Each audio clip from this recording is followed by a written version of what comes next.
आपको क्यों लगता है सर बेरोजगारी, ठेकेदारी, गरीबी देश के लिए एक बड़े मुद्दे? जो सत्ता में बैठे हैं और सत्ता के समर्थक हैं वो ये चाहते हैं कि देश में एक जो आर्थिक विषमता जो आज है उसको और बढ़ाया जाए। मोदी तो कहते हैं make in India, startup India एक ऐसी चीज है जिससे देश जो है धरती पर अगर सबसे कोई झूठा और भ्रष्टाचारियों का समर्थन कराने वाला है तो देश का नाम है नरेंद्र मोदी। मोदी ने नारा दिया सबका साथ सबका विकास हो रहा है, सबका विश्वास। मोदी मैं कह दिया हूँ देश का सबसे झूठा व्यक्ति है, इस धरती का झूठा व्यक्ति है। जो उत्तर प्रदेश के सीएम है जिनका नाम अजय सिंह बिष्ट है, ये सबसे बड़े धूर्त व्यक्ति हैं और उसके बाद में सबसे बड़े सांप्रदायिक हैं। जितने ठेके खुल चुके हैं दारू के उतने ठेके आज तक कांग्रेस के राज में नहीं खुले। 2014 से लेकर 2025 तक ये मेक इन इंडिया। हम कहते हैं हिंदू राज है, इस हिंदू राज के अंदर हम पे ज्यादा मार हो रही है, हिंदुओं पे ज्यादा मार हो रही है। मोदी जी ने कहा था कि भारत को डिजिटल इंडिया बना देंगे, खत्म कर दिया बिल्कुल। नमस्कार, 4PM न्यूज़ नेटवर्क देख रहे हैं आप और मैं हूं आपके साथ शाहीन खान। देश में लगातार बढ़ती बेरोजगारी, ठेकेदारी और गरीबी एक ऐसा मुद्दा है जो लगातार आम जनता से लेकर खास इंसान तक को परेशान कर रहा है। लेकिन राजनीति के इर्द गिर्द ये मुद्दा कभी भी सुनाई नहीं देता, चाहे फिर राजनीतिक मुद्दा हो या फिर चुनावी मुद्दा हो। कहीं ना कहीं ये मुद्दे ऐसे गायब से हो गए हैं। अब देश की सरकार ने कहीं ना कहीं इन्हीं मुद्दों से निजात दिलाने का जनता से कहीं ना कहीं वादा किया था, लेकिन ये मुद्दा है जो अब ना चुनाव में सुनाई देता है ना चुनाव के बाद सुनाई देता है। अगर कहीं राजनीति घूमती नजर आती है तो वो हिंदू और मुसलमान पर नजर आती है। लेकिन ऐसे में अभी भी कुछ लोग हैं जो उस मुद्दे को अहम समझते हैं, जनता से जुड़ाव समझते हैं और देश की एक बड़ी समस्या समझते हैं। ऐसे ही लोग इकट्ठे हो, इनसे बातचीत समझते हैं। जब सरकार देश की इन मुद्दों को लेकर के पूरी तरीके से खामोश नजर आ रही है, चुप नजर आ रही है, ऐसे में आपको क्यों लगता है सर बेरोजगारी, ठेकेदारी, गरीबी देश के लिए एक बड़े मुद्दे? देखिए, जो सत्ता में बैठे हैं और सत्ता के समर्थक हैं वो ये चाहते हैं कि देश में एक जो आर्थिक विषमता जो आज है उसको और बढ़ाया जाए। लोक समाज पार्टी संविधान के तहत ये चाहती है कि समता हो। जब तक समानता नहीं होगी और आर्थिक जो संसाधन है उसका जब ढंग से बंटवारा नहीं होगा, लोगों के पास समान रूप से नहीं पहुंचेगा, तो देश में आर्थिक विषमता और बढ़ेगी, गरीबी होगी, भुखमरी होगी, असंतोष होगा, फिर बगावत होगा। तो ये बगावत ना हो, शांति रहे, इसलिए जो है जो शोषणवादी नीति है उसको ख़त्म किया। जैसे निजीकरण, ठेकेदारी। निजीकरण ये है कि सरकारी संपत्ति को आपने प्राइवेट कर दिया। 1992 के पहले सरकारी संपत्ति कारखाना लगाया जाता था, 92 के बाद सरकार की नीति चेंज हो गई। अब जब सरकारी कारखाने नहीं लगेंगे और जो सरकारी कारखाने हैं संपत्ति उसको प्राइवेट में करेंगे तो प्राइवेट वाला उसको अपना एक शोषणवादी व्यवस्था के साथ चलाता है। कम वेतन देना पड़े, अधिक से अधिक उसको उत्पादन मिला दे कि प्रॉफिट हो। और जो सरकार में चाहे केंद्र हो या राज्य सरकारें हों, ये अपना कई विभाग हैं, जितने विभाग में उसमें सर्विसेज जो क्लास 3 क्लास 4 हैं उसको MTS में कन्वर्ट कर दिया गया। मोदी तो कहते हैं make in India, startup India एक ऐसी चीज है जिससे देश जो है धरती पर अगर सबसे कोई झूठा और भ्रष्टाचारियों का समर्थन कराने वाला है तो देश का नाम है नरेंद्र मोदी। प्रधानमंत्री मोदी जी भ्रष्टाचारी हैं, भ्रष्टाचारियों का समर्थन करने वाले हैं। कहते हैं उनकी सरकार में एक भी भ्रष्टाचार नहीं हुआ। अगर सत्ता से जैसे प्रधानमंत्री नरेंद्र मोदी हटेंगे तो सबसे पहले वही जेल में जाएंगे और उनके जितने भी लोग हैं सभी जेल में होंगे। एक और डेटा सामने आया जिसमें बताया जा रहा है कि 1500 से ज्यादा लोग ऐसे हैं देश के अंदर जिनके पास 90% से ज्यादा देश की जो है संपत्ति जमा हो गया। अब हम अंग्रेजों को भगा करके क्या मिला कि 1500 लोगों के पास पूरे देश की संपत्ति 90% पहुंच जाए, बाकी जो है अपना 10% आबादी पूरे 140 करोड़ से कम लोगों के पास पहुंचे। ये क्या कहा, कौन सा स्वतंत्रता आंदोलन का? मोदी ने नारा दिया सबका साथ सबका विकास हो रहा है, सबका विश्वास। मैं कह दिया हूँ देश का सबसे झूठा व्यक्ति है, इस धरती का झूठा व्यक्ति है। इसको ये प्रधानमंत्री की गरिमा समझते नहीं है, ये एक बहुत ही कम कर दिए हैं। हर देखो जहाँ देखो अपना फोटो अपना फोटो अपना फोटो। क्या नेहरू ने ऐसा किया? शास्त्री ने किया? क्या गांधी ने किया? ये कभी नहीं ये लोग किए। कहते नेहरू ने तो कुछ किया ही नहीं देश के लिए। अगर कोई कर रहा है 2014 के बाद, नेहरू जो है, नेहरू और शास्त्री, इंदिरा गांधी इस देश में नहीं होते तो इस देश में कुछ भी नहीं बनता, गुलामी खत्म नहीं होती। उन्होंने इस देश को बहुत कुछ दिए हैं, दे के गए हैं, जिसको भारत का आज जो व्यक्ति हैं, आने वाली जो संतानें होंगी उनका ऋण कभी नहीं उतार सर, पाएंगे। आप कैसे देख रहे हैं लगातार देश पर टैरिफ लग रहा है, यूएस से टैरिफ लगाया जा रहा है, जीएसटी को कहा जा रहा है हमने कम कर दिया, देश बचत उत्सव मना रहा है, बेरोजगारी लगातार बढ़ती जा रही है, तो क्या सरकार के लिए मुद्दे अहम नहीं है? सरकार के लिए मुद्दे ये हैं कि हिंदू मुसलमान मंदिर मस्जिद और अपना सांप्रदायिक ध्रुवीकरण, ताकि लोगों का दिमाग जो असली मुद्दे हैं वहाँ पर ना जाए और आपस में वैमनस्यता पर रहे। अब ये पर क्या है, यूपी में क्या हो गया, आई लव मोहम्मद, आई जल्लब महादेव, ये क्या मतलब है? आप क्यों सड़क पर कर रहे हैं? तो आपकी आस्था तो अपने घर में कीजिए, ये सड़क पे क्यों कर रहे हैं? और आप उस पर योगी जी भी तो यही कह रहे हैं कि सड़क पर क्यों कर रहे हैं, आस्था जो है सार्वजनिक मुद्दा नहीं है, उसको घर में बैठ के कीजिए। योगी जो है इस देश में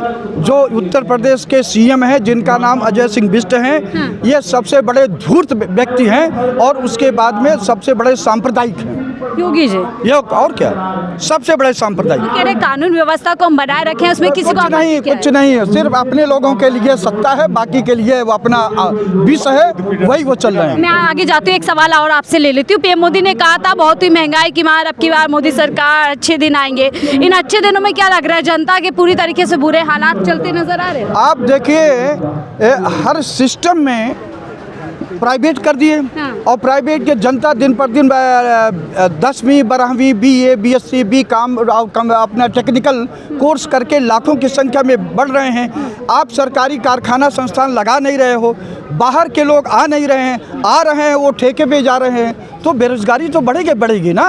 आप जो उस पर नहीं कर रहे हैं, और उस पर भी यही नेता नरेंद्र मोदी को अच्छी तरह से पता है, रेखा गुप्ता को अच्छी तरह से पता है, केजरीवाल जो एक्स CM दिल्ली के थे उनको भी पता है, वो खुद जानते थे।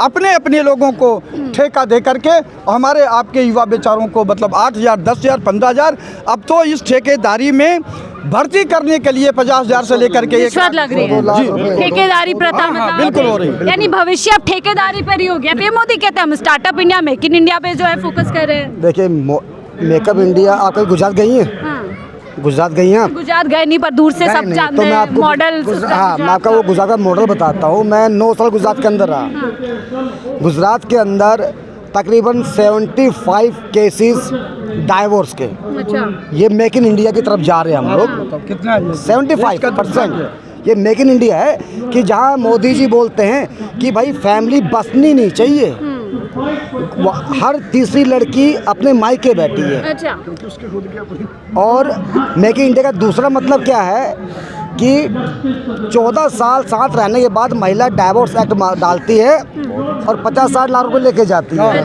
14 साल बाद, मतलब 14 साल तक इन्होंने मेरे से दहेज नहीं मांगा है, पर 14 साल बाद अचानक मुझे याद आया कि I will make in India, मैं मोदी के मेक इन इंडिया में हूँ, तो अचानक डोरी एक्ट डाला, उसके बाद 50-60 लाख रुपए झाड़ लिए। पुरुषों पर अत्याचार बढ़ रहा है मोदी राज में। एग्जैक्टली। सेकेंडली हर तीसरे घर में, गुजरात की बात कर रहा हूँ और इंडिया की बात कर रहा हूँ, कि जितने ठेके खुल चुके हैं दारू के, उतने ठेके आज तक कांग्रेस के राज में नहीं खुले। 2014 से लेकर 2025 तक ये मेक इन इंडिया। अच्छा, social make in media, India का मॉडल है ठेके खुलवा दो। सोशल मीडिया के माध्यम से हमारी बहन बेटी को कपड़े उतरवाने के लिए मजबूर करना, उसे फॉलोवर का लालच देना, उसे पैसों का लालच देना, यह है मोदी का make in India. Make in India के नाम से ईमेल के माध्यम से कार्य करना, इंटरनेट के माध्यम से कार्य करना और लोगों की नौकरी खाना, इसे बोलते हैं make in India. Digital Bharat की आप बात कर रहे हैं, पीएम मोदी कह रहे हैं डिजिटल भारत से काफी नौकरियां निकल रही है, देश सक्षम बन रहा है, आत्मनिर्भर बन रहा है। हाँ, आत्मनिर्भर बन रहा है श्री मोदी। अच्छा, आप स्टेशन गई हैं कभी? वहाँ पर पहले प्लेटफॉर्म टिकट काटने वाला एक व्यक्ति हुआ करता हर स्टेशन के अंदर, आज उसको हटा के मशीन रख दी है। आप 10 का सिक्का डालो, आपका टिकट लेगा। तो कितने लोगों की नौकरी गई होगी, कितने लोगों की नौकरी गई होगी?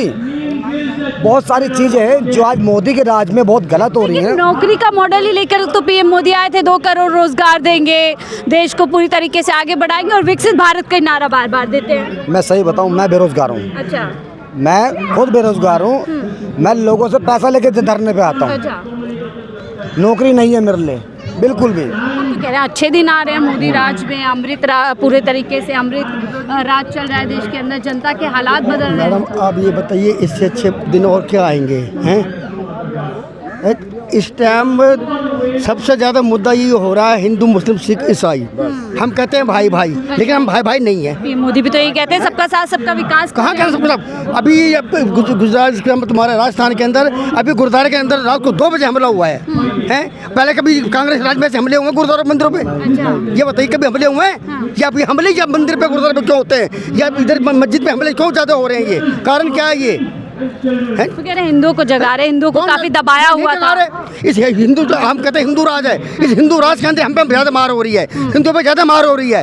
अल्पसंख्यक जो है पूरी तरीके से प्रताड़ित हो रहा है। हाँ जी बिल्कुल, बहुत ज़्यादा हो रहा है यहाँ पे। इसलिए हमारे हिंदू अपने हिंदुस्तान के अंदर महफूज नहीं है बिल्कुल भी। हिंदुस्तान में दूसरे जो मुझे पता है, मैं देखता हूँ, आए दिन आज देखता रहता हूँ। मोदी की पुलिस हाँ जी किस पे डंडे मारती है? उत्तराखंड में कौन रहता है? ज़्यादा अधिकतर हिंदू रहते हैं, सारे पीटते हैं। जितने कॉलेज में लड़के पढ़ते हैं वो लड़के क्या हिंदू नहीं है? सारे पीटे। डॉक्टर ने प्रोटेस्ट किया, सारे पीटे। आशा वर्कर ने प्रोटेस्ट किया, उनको पीटा। जो उपद्रवी हैं, जो हंगामा करते हैं, उन्हीं पे जो है योगी पुलिस और मोदी पुलिस चढ़ती है। ऐसा है, जिस दिन जनता जाग जाएगी ना तो उल्टा भागेंगी। मैं बताना चाहूँगा कि सिर्फ 12.5 लाख पुलिस है पूरे इंडिया के अंदर। उनकी मदद के लिए CISF, CRPF और SSB भी आती, तब जाके 26.5 लाख लोग होते हैं। पर अगर कोई प्रोटेस्ट कर रहा है, अपनी आवाज़ उठा रहा है, तो उस पर लठ छोड़ना कोई ज़रूरी है क्या? यानी आप आवाज़ भी नहीं उठा सकते, आवाज़ उठाएंगे तो मोदी और योगी राज में लट वो गलत रूल उस बंदे को दबाएंगे किसी ना किसी तरीके से। हाँ। ठीक है जी, और दबाने के बाद उसको वहीं चुप करके बैठा देंगे। वो मोदी जी ने कहा था कि भारत को डिजिटल इंडिया बना देंगे, ख़त्म कर दिया बिल्कुल।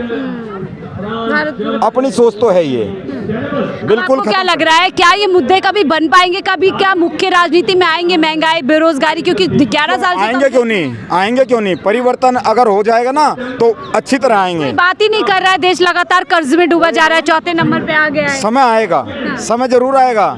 समय अच्छा आता है तो बुरा भी आता है। वाले कह रहे 20 साल तक वैकेंसी नहीं है। नहीं, इन्होंने तो नौकरी निकाल के और फिर सारा काम कर लिया, बच्चों ने मेहनत कर ली और वो नौकरी फिर कैंसिल कर दी, वो भर्तियां कैंसिल कर दी। बहुत बहुत शुक्रिया हमसे बातचीत करने के लिए। तो देखिए कुछ लोग हैं जो अभी भी इस मुद्दे को बेहद ज़रूरी समझते हैं कि कैसे बेरोजगारी या फिर जो प्राइवेटाइजेशन होता जा रहा है, जिस तरीके से ठेकेदारी जो है बढ़ती जा रही है, उससे आम जनता का कितना नुकसान हो रहा है। और एक जो राजनीति है वो कहीं ना कहीं हिंदू मुसलमान जैसे मुद्दा पर आकर के पूरी तरीके से सिमट जाती है। ऐसे मुद्दे में बेहद ज़रूरी है जिसको लोग उठा रहे हैं। आप लोग को क्या लगता है कि मुद्दे ज़रूरी हैं? अपनी राय जरूर साझा कीजिएगा। देखते रहिए 4PM न्यूज़ नेटवर्क।